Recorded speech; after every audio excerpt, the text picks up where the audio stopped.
નમસ્કાર, આપ જોઈ રહ્યા છો ન્યૂઝ 18 ગુજરાતી. હું છું સિદ્ધાર્થ ધોળકિયા. દિલ્હીમાં વાયુસેનાનું શૌર્ય પ્રદર્શન, રાષ્ટ્રરક્ષા સમર્પણ પર્વ નિમિત્તે શક્તિ પ્રદર્શન કરવામાં આવ્યું છે. ભારતીય એરફોર્સની આ દિલધડક કરતબ જે આકાશમાં સેનાએ બતાવ્યું છે. સેનાની ગર્જના આપ જોઈ રહ્યા છો. જે દ્રશ્યો અમે આપને બતાવવા જઈ રહ્યા છીએ કે જેમાં રાષ્ટ્રરક્ષા સમર્પણ પર્વ નિમિત્તે આ શક્તિ પ્રદર્શન કરવામાં આવ્યું હતું.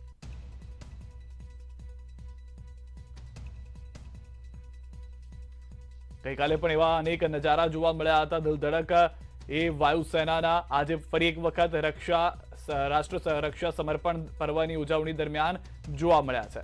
આ દ્રશ્યો આપ જોઈ રહ્યા છો કે જ્યાં આગળ કમાન્ડોઝ તરફથી કરતબ કરવામાં આવ્યા છે કે જ્યારે દેશ પર કોઈ આપત્તિ આવી પહોંચે છે તો કેવી રીતે આ સેનાના જવાનો તેઓને જડબાતોડ જવાબ આપે છે, કેવી રીતે લોકોને બચાવવા માટે સતત વાયુસેના સતર્ક રહે છે.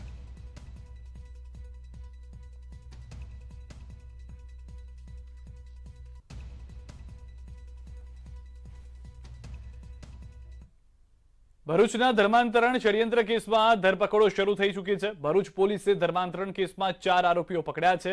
અજીત, મહેન્દ્ર, અયુબ, ઇબ્રાહિમ નામના આરોપી પકડાયા છે. ચારેય આરોપીઓએ અગાઉ ધર્મ પરિવર્તન કર્યું હતું. ધર્મ પરિવર્તન બાદ બીજાને ધર્માંતરણ માટે ષડયંત્ર રચતા હતા.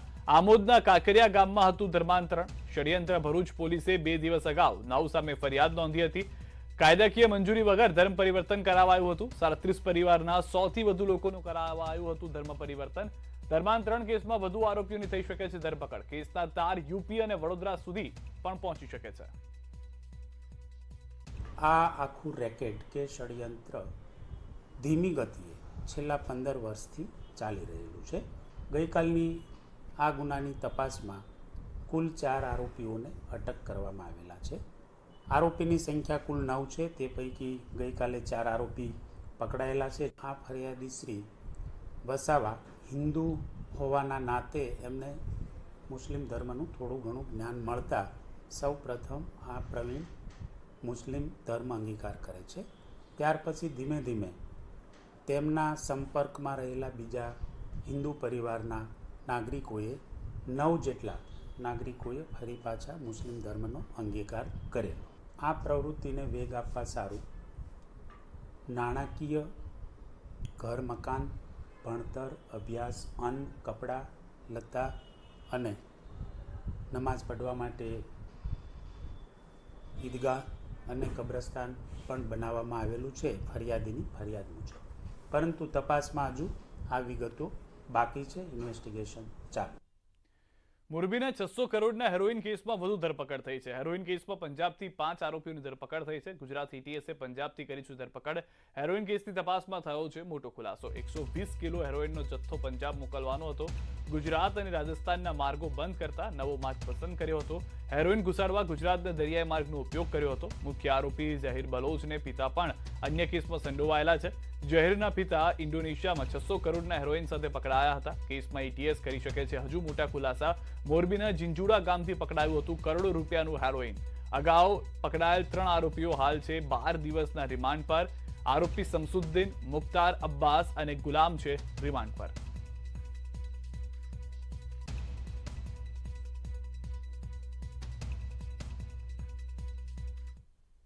તો ડાર્ક વેબ મારફતે ઇન્ટરનેશનલ ડ્રગ્સ ડીલરનો સંપર્ક કરીને નશાકારક પદાર્થો અને જે પેદાશો છે તે મંગાવવાનો એક મોટું રેકેટનો પર્દાફાશ થયો છે.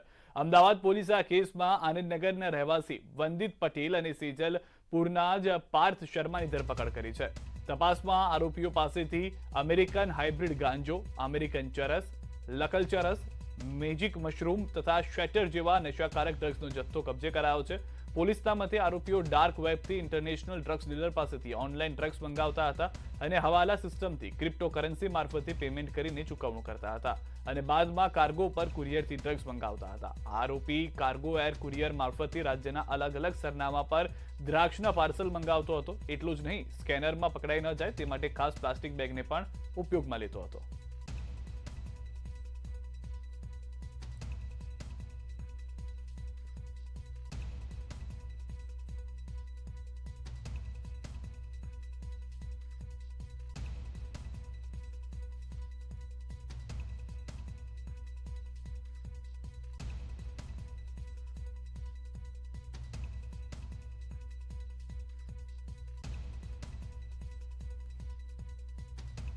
તો ડ્રગ્સનો કાળો કારોબાર, વિદેશથી ડ્રગ્સ મંગાવવાના મોટા રેકેટનો પર્દાફાશ. અમદાવાદ પોલીસે 2 આરોપીઓની ધરપકડ કરી છે. આનંદનગરના રહેવાસી વંદિત પટેલ નામના આરોપીની ધરપકડ કરવામાં આવી છે.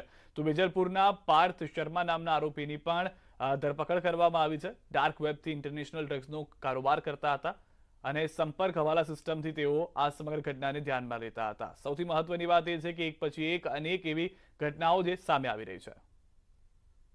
वंदित भरत पटेल पढ़ने के लिए सिंगापुर गया था.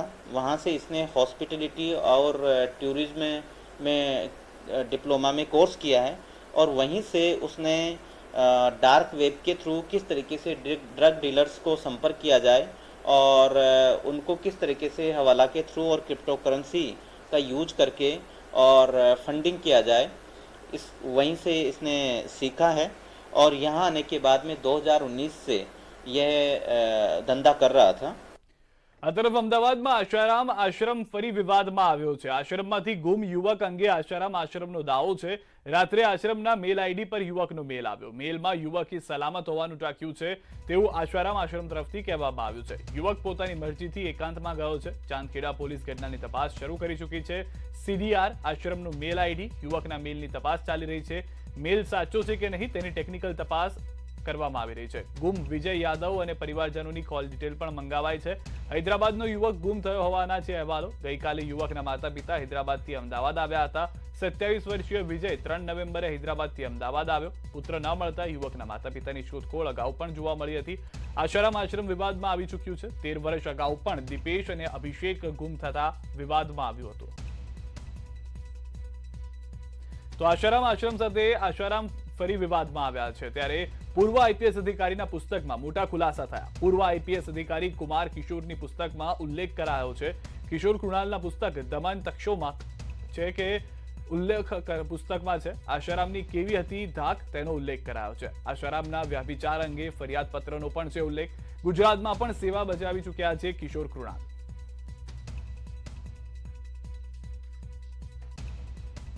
तो જેમની આ પુસ્તક છે તેવા પૂર્વ आईपीएस किशोर कृणाल हमारी साथ जोड़ा चुके हैं. सर बहुत सारा शुक्रिया, आप हमारे साथ जुड़े. हम आपसे ये भी जानना चाहते हैं कि जब आप गुजरात में आए, आशाराम के बारे में आपने जानना शुरू किया, क्या जानकारी शुरुआत के दौर में आपको जानने मिली?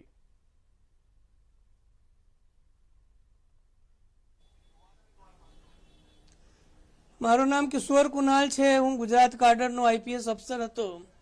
મારી પહેલી પોસ્ટિંગ મહેસાણા, પછી આનંદનો એસપી હતો.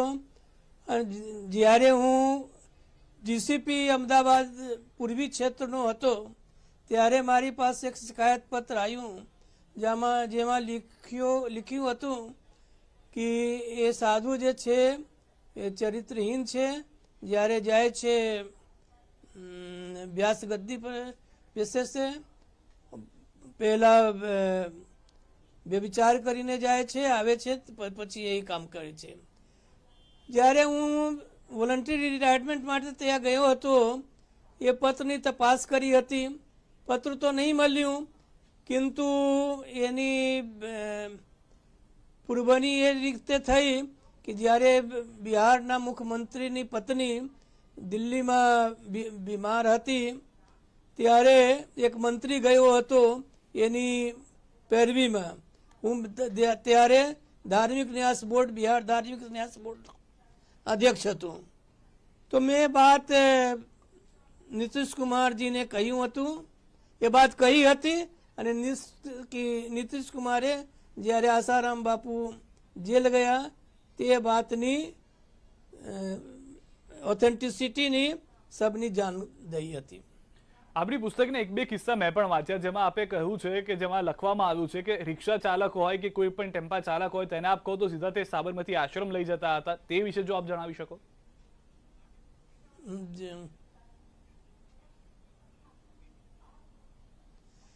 नहीं, ત્યારે हमारे लिए तो महात्मा गांधी का साबरमती आश्रम ही सबसे महत्वपूर्ण था.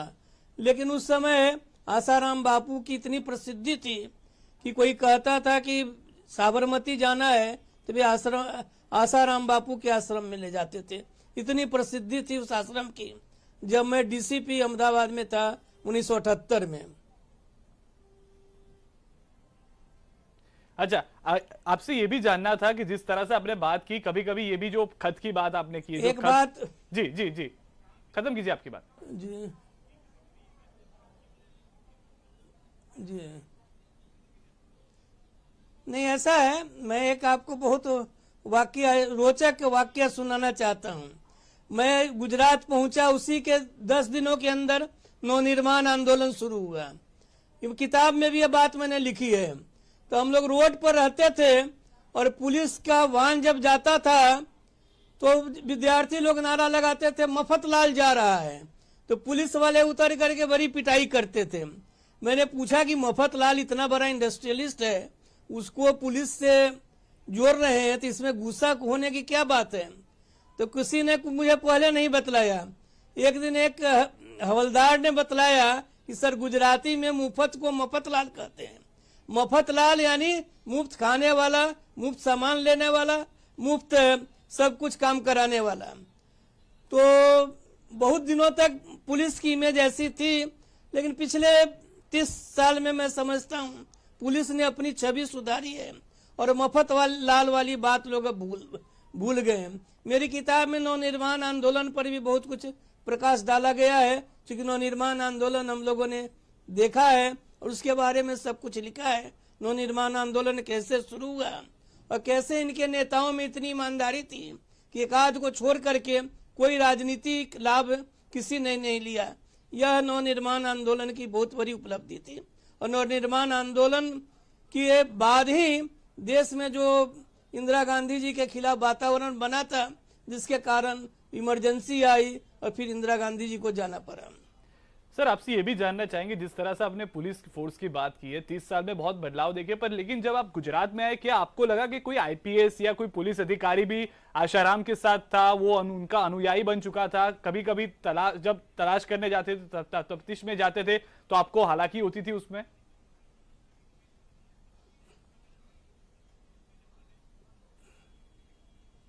नहीं, ऐसा है, उस समय तो आसाराम बापू के बारे में बहुत जानता नहीं था।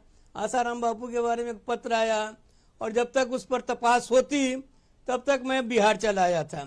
लेकिन हाँ, जब मैं गया था ये वॉलंटरी रिटायरमेंट लेने के लिए 2000 ईस्वी में, 2001 के भूकंप में भी मैं वहीं था। तब एक दो ऐसे बहुत अधिकारी थे जो आसाराम बापू के भक्त थे। जब मैंने अपने मित्र ज्ञानचंद रायगढ़ जी के यहाँ उस पत्र की चर्चा की, तो उस आईपीएस ऑफिसर ने कहा था कि सर, मैं आसाराम बापू का मंत्र दीक्षित शिष्य हूँ, उनकी चर्चा आप नहीं करें, मुझे अच्छा नहीं लग रहा है। तो मैंने कहा कि ठीक है, मैं चर्चा नहीं करूँगा। उनके बहुत सारे लोग मंत्र दीक्षित शिष्य थे। सर, कभी ऐसा हुआ है जब आपको जानकारी मिली हो कि कोई आप तफ्तीश में गए हो और आपको उनके लिए रोक दिया गया हो कि भाई ये तो बहुत बड़े संत है, इनकी तफ्तीश नहीं कर सकते, इनसे हम बातचीत नहीं कर सकते?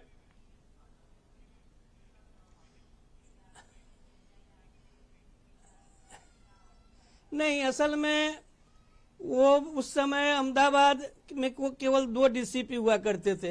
एक पूरब में मैं था, पश्चिम में एसएन सिन्हा साहब थे जो बाद में डीजीपी हुए। तो उस समय इन पर बहुत इंक्वायरी नहीं शुरू हुई थी। एक बात मैं गुजरात के बारे में, चूंकि आपका समय समाप्त हो जाएगा, बतला देना चाहूँगा कि बाबू भाई जसभाई पटेल वो कितने आदर्श मुख्यमंत्री थे, इसकी मैंने किताब में चर्चा की है। आज गुजरात के लोगों को उनके चरित्र के बारे में, कि मुख्यमंत्री रहने के बारे में बाद भी उनमें अभिमान नहीं था। वो बस में जाते थे, रोड पर बैठकर दाढ़ी बनाते थे, और जब बिहार आए थे एक चुनाव प्रचार में तो स्लीपर क्लास में आए थे, और जब चाय पीने गए थे हाजीपुर के प्लेटफॉर्म पर तो बिहारी लोगों ने उनका सीट कब्जा कर लिया था। बहुत मुश्किल से उन लोगों ने सीट छोड़ी। तो यह सादगी आज नहीं मिलती है। आज के प्रत्येक राजनेता के लिए यह एक सबक होनी चाहिए, उनके लिए सीख होनी चाहिए कि बाबू भाई जसभाई पटेल जैसे नेता भी इस युग में, इस देश में, हर प्रांत में जरूरी है। इस किताब को जरूर पढ़ा जाना चाहिए, बाबू भाई जसभाई पटेल के चरित्र को आपने जब किताब की बात की और बिहारी कब्जे की बात की है, तो आपकी किताब में एक और किस्सा है कि बिहार की कोई जमीन को लेके, जो गैर कानूनी जमीन थी उसके ऊपर भी कब्जा था, उसमें भी आसाराम का कोई नाम था, उसके बारे में भी आप अगर बता सके। बीच बीच में आवाज ફરી વખત જોડાવાનો પ્રયાસ કરીશું તેમને અમારી સાથે, પરંતુ તેઓ પૂર્વ ડીસીપી તે માટે રહી ચૂક્યા છે ને તે દરમિયાન અમદાવાદનો જે પરિસ્થિતિ હતી તેઓ જાણકાર છે। તેઓની પુસ્તકમાં આશારામને લઈને પણ અનેક વાતો કરવામાં આવી છે। કિશોર કૃણાલે તેમની પુસ્તકમાં પણ લખ્યું છે કે તેઓ જ્યારે ગાદી પર બેસતા તો તે વ્યભિચાર અંગે પહેલા વ્યભિચાર કરતા, ત્યારબાદ ગાદી પર આવીને બેસતા અને ગાદી પરથી ઉતર્યા બાદ ફરી એક વખત વ્યભિચાર કરતા। તો આવા અનેક કિસ્સાઓ તેમણે તેમની પુસ્તકમાં પણ લખ્યા છે।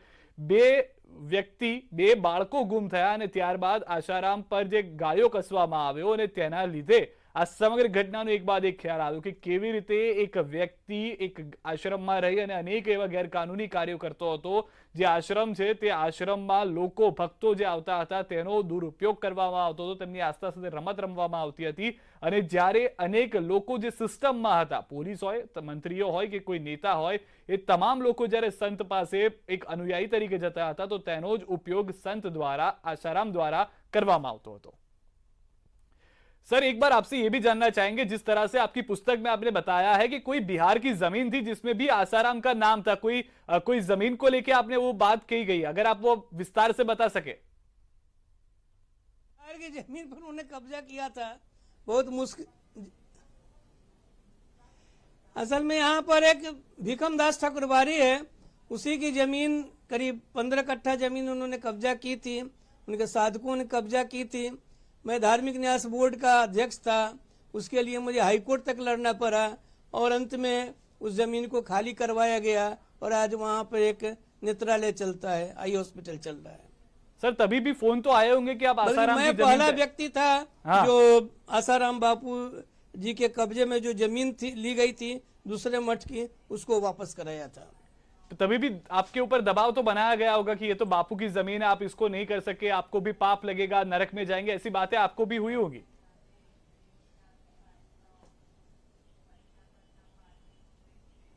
हाँ, बहुत बहुत अभी श्राप देने से लेकर के सब तरह की बात होती थी। गुजरात से लोग आते थे, बिहार के लोग कहते थे, मैं बतलाता था कि मैंने उस समय कहानी वो शिकायत पत्र वाली नहीं किसी को बतलाई थी, केवल इतना ही कहा था कि एक बिहार में कहावत है कि नानी के सामने ननिहाल की बातें नहीं करते। मैं इतना ही कहता था कि आसाराम बापूजी क्या हैं मैं अच्छी तरह जानता हूँ, इसलिए मुझ पर न श्राप का असर होगा, न धमकी का असर होगा, न पैरवी का असर होगा। और अंत में वो जो मेरे साथ मतलब पहले घटना हुई थी उस समय वो अपनी पराकाष्ठा पर थे लोकप्रियता की, लेकिन बाद में हर पाप का घड़ा फूटता है, तो उस तरह से उनका ये श्रेय हुआ। आपको सर कब जानने मिला कि ये जो है पाखंडी है और ये सब जो कार्य कर रहा है वो एक कानून की आड़ में किए जा रहे हैं, उनका बेटा भी उसमें शामिल है, वो खुद भी उसमें शामिल है और भक्तों के साथ दुर्व्यवहार या तो उनका गलत इस्तेमाल होता है? हेलो जी, आवाज आ रही है मेरी आपको? हेलो जी, जी, मैं ये आपसे जानना चाहता हूँ कब आपको पता चला कि अब आवाज मिल रही है। हम तो वो तो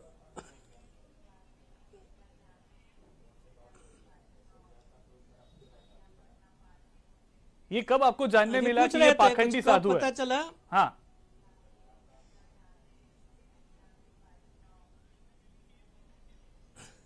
नहीं ऐसा है, वह जब 1978 में जब शिकायत पत्र मिला था उसी समय संदेह के बीज बन गए, मेरे हृदय में आ गए थे। लेकिन 2006 में जब मैं धार्मिक न्यास बोर्ड का अध्यक्ष बना तब मैंने इन पर बहुत शोध किया था, खास करके जमीन हड़पने वाली प्रवृत्ति को लेकर के, और एक मैंने बहुत बड़ा डॉक्यूमेंट बनाया था।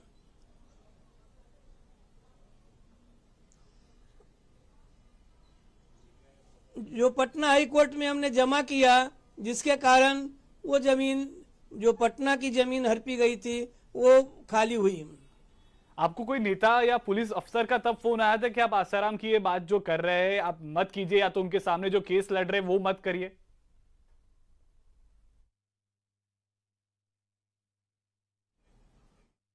नीतीश जी के यहाँ पैरवी हुई थी। नीतीश जी ने उनको जवाब दे दिया था कि जब किशोर कुणाल को मैंने धार्मिक न्यास बोर्ड का अध्यक्ष बनाया तो नागपुर से उस समय माननीय सुदर्शन जी आरएसएस के चीफ थे, उन्होंने बधाई दी थी कि सबसे योग्य व्यक्ति को बनाया, और ये भी बतला दिया था कि अटल बिहारी वाजपेयी महोदय जी अयोध्या के विषय पर मुझसे विचार विमर्श करते हैं, तो जो नेता उनके यहाँ पैरवी में गए थे वो वापस चले गए थे। उनके यहाँ पैरवी जरूर हुई थी। उन्होंने मुझसे पूछा था, मैंने आसाराम बापू के बारे में सब कुछ बतला दिया था, उनका चरित्र क्या था, उन्होंने कैसे पूरे देश भर में जमीन हड़प रखी है, ये सब मैंने उनको बतला दिया था। और जब आसाराम बापू जी जेल गए तो नीतीश कुमार जी ने, माननीय बिहार के मुख्यमंत्री नीतीश कुमार जी ने ये बात सबको बतलाई थी कि कुणाल जी ने मुझे ये बात 4-5 साल पहले ही बतला दी थी कि ऐसी बात है।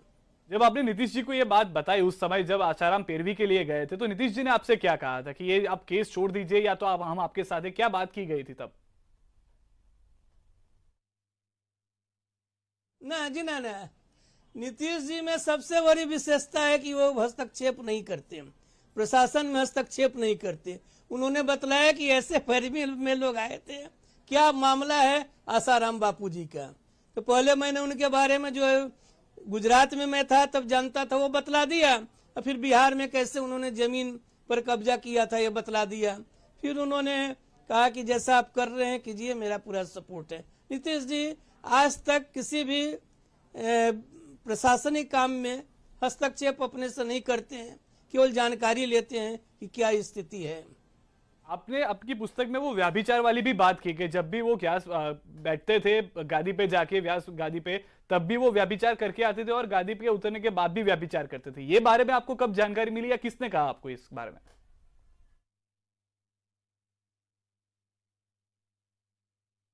ऐसा है, यही कंप्लेंट मुझे मिला था जब मैं 1978 में डीसीपी था, और उस कंप्लेंट को खुजवाने के लिए 2000 ईस्वी में जब मैं गुजरात गया था वॉलंटरी रिटायरमेंट लेने के लिए, तो उस समय आसाराम बापू से मेरा कोई वैर नहीं था। मैं चाहता था कि वो कंप्लेंट लेटर मिल जाए तो मैं कोई भविष्य में किताब लिखूंगा तो उसमें इसको डालूंगा।